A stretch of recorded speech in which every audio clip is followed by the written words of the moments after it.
Hello everyone, welcome to Online Help Guide. Today in this video, I'm gonna show you how to turn off notifications of hi5 application. So without any further ado, let's get started. First of all, open Settings application. Now scroll down your screen and go to Apps option.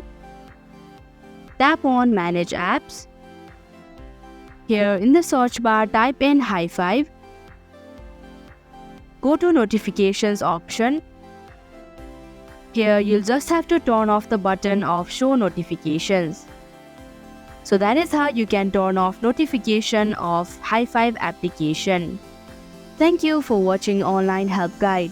Hope this video was helpful. If it was, hit the like button and comment down if you have any questions or feedback. Also, if you are new to our channel, subscribe and hit the bell icon so that you don't miss our upcoming videos.